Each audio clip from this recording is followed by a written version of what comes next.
learn something about me. One thing is I work at Lowe's, which yeah, woo-woo. Thankfully, I just work in the paint department, which is nice. Because usually when people hear I work at Lowe's, they get confused because I don't look like I should. I look like someone who has never held a power tool a day in their life, which is a little messed up, but very true. So it works out perfect for me. Some people think I work in gardening. I wish. Sell like machetes and shovels and shit. That's masculine. I like that. Tragically, I just work inside behind that counter of pretty colors, where a man like me belongs. From Utah originally, and while I was working out there at Lowe's, this aggravated couple came in, very distraught because colors is difficult. And the wife approached me and just handed me a couple of paint chips and said, "Hey, can you tell the difference between these grays?" And I said yes, because they were different grays. But her husband wasn't having it, and he just turned around to his wife and he was like, "The only man who can tell the difference between these grays be a man who likes other men." A weird assumption. So I did what I'm sure any man would do when they've had their masculinity challenged like that. And I just hit him with one of these. I went, not this guy. Which did not cut it. Because he turned around immediately again and went, "Oh, I told you he's a queer." That's messed up. Although I'm not really sure what I was expecting, that move would have worked. You would have seen that and be like, "Oh shit, you know what? This guy fucking pulls, actually." And I'm sold. Nothing masculine about holding up two invisible dicks. I did it. It's a little bit weird to have a man in paint out in Utah. Not as weird out here. Out here, I guess the comparison would be if down Main Street downtown they just had a Catholic children's parade. It's weird. What is that doing here? That's not normal. Alright. I was on a bowling team in high school, which, you guessed correct, makes me super cool. I was absolutely shit at that sport, though, if you can call it that. It feels a little generous. Like when people call Panda Express authentic. That's not right. But if you do anything long enough, eventually you'll get lucky. And I did. I got a turkey, which was 3 strikes in a row, which is great. Yeah, thank you. I celebrated too. A little hoop holler, dump a Dr. Pepper on a friend, like that Gatorade celebration. One ordeal. And immediately, my coach came over, which is an oxymoron, because I don't know what she was doing there. Aside from just telling me to throw the ball straighter this time. A lot of help. And she said, "Hey, the judges would like to have a word with you." Turns out bowling has judges. And I thought it was going to be maybe a figure skating type thing, I get over there and they'd say, "Hey, that was fantastic form. I love the way you just pop that leg, arms straight. You deserve all the credit that comes for you." Instead, they had me sit down. That's what they said. They said, "Hey, son, sit down." And they said, "Look, we're going to be honest with you. Bowling is on par with golf and tennis in terms of a gentlemanly sport." Fucking is it?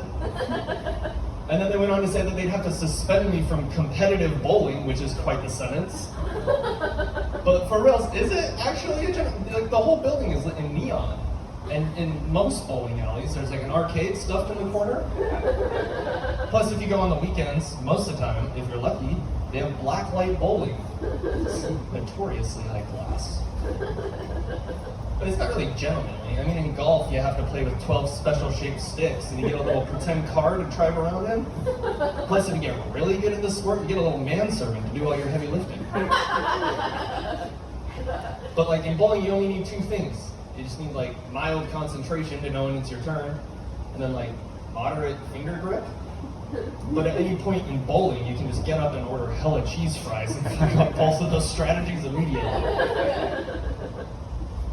Let's see. I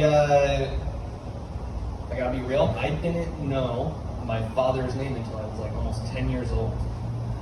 Not the brightest kid. I thought his name was Dino, some sort of hipster reptile. His actual name was Danny, which turns out wasn't supposed to be his name. His mother had intended on naming him Daniel. So it turns out I'm not the only ignorant fuck in the family. I get it from grandma. When I was 14, my father left my mother.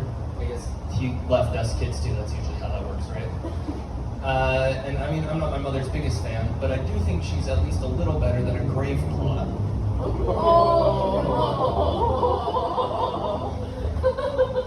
He had died, the year previous he had had a lot of heart issues. Just like in and out of the hospital. And his last meal was actually a BLT on a Carnival cruise ship. Which explains why his body immediately decided life was no longer worth living. And because he had died early on in the vacation, he had to spend the rest of the week down in the boat's morgue. I know nobody likes to think about dead people on a cruise ship, but I bet it's a little better than seeing the dead people scattered around the cruise ship. For what it's worth, if you're gonna die on a cruise, makes sense it would be Carnival. But because he was down in the lower decks on the boat and it was like rocking, his body had accidentally rolled over to one side. And so when we had gone to pick him up from whoever delivers dead people, like UPS or something, or like deceased, we went to pick him up and his body just down the middle was severely swollen and purple on one side.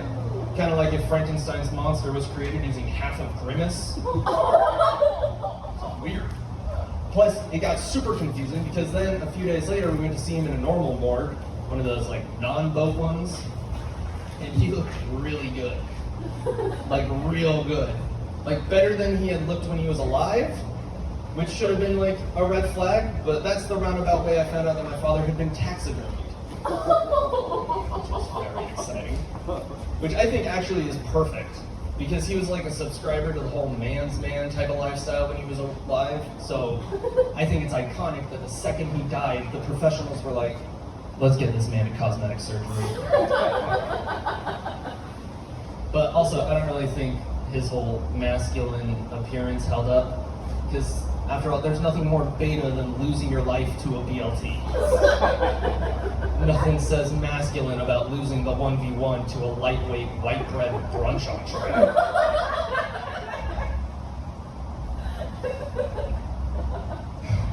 That went very well. That's the best I've ever gone. Let's see. I guess I'll bring it back to me. There's a lot of things in life you hope people don't half-ass, you know? Like whether it's like personal hygiene, usually that's like a whole ass operation, or cremation. I don't know what you do with half a burned body. That's why you hire someone to go all the way, I guess. Or like circumcision, which seems like a good time to tell you, I don't know if I'm fully circumcised. Yeah, I discovered when I was 18 at the doctor's office, and he just looked at me and he was like, do you want me to finish that for you? Like it was a home remodel that had been canceled due to budgetary restraints. Super inconvenient that as a child, infant, I had received a doctor that was willing to cut corners on a project that inherently has no corners. It's unfortunate. But like, don't get the wrong idea, I'm like 95% circumcised. But it's not really that part that I'm proud of, you know? Like the 5%, I don't think you can just like round up on a number like that. And I mean, yeah, technically it's an A+ cut, but I mean, I'm nervous over here over 5%. But the only good news is that if I ever decide to get a dick piercing, I know right where to put it, with no pain involved.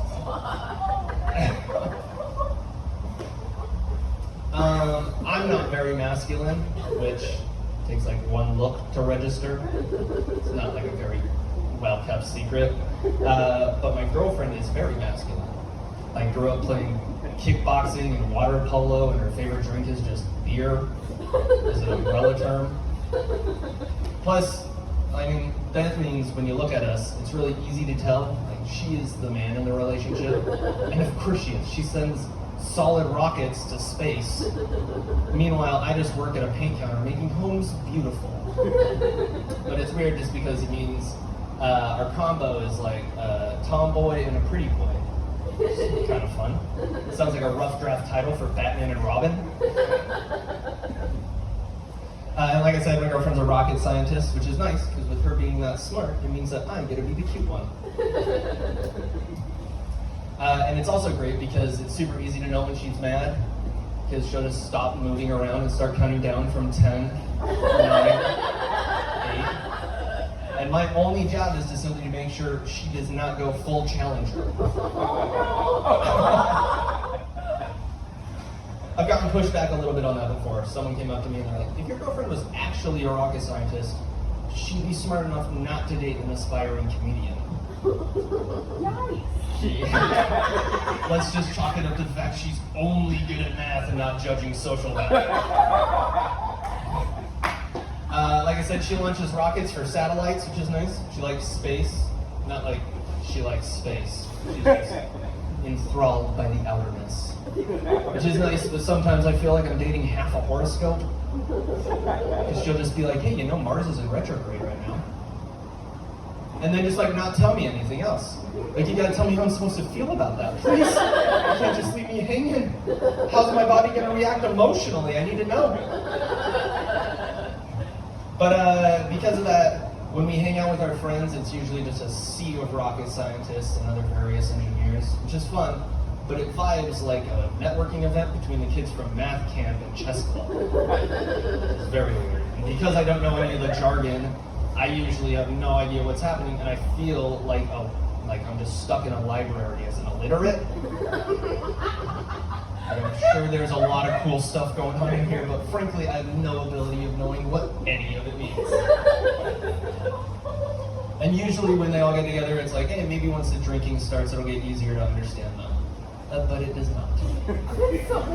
Yeah, it's just way harder to communicate with them, because now they've just lost the social decency to explain any of it to the only degenerate in the party. So now I gotta spend the rest of my night pretending I know what's going on, as it's just filled with slurred speech about rocket equations and like anti-SpaceX propaganda. It's my whole evening. Perfect. Thank you guys so much.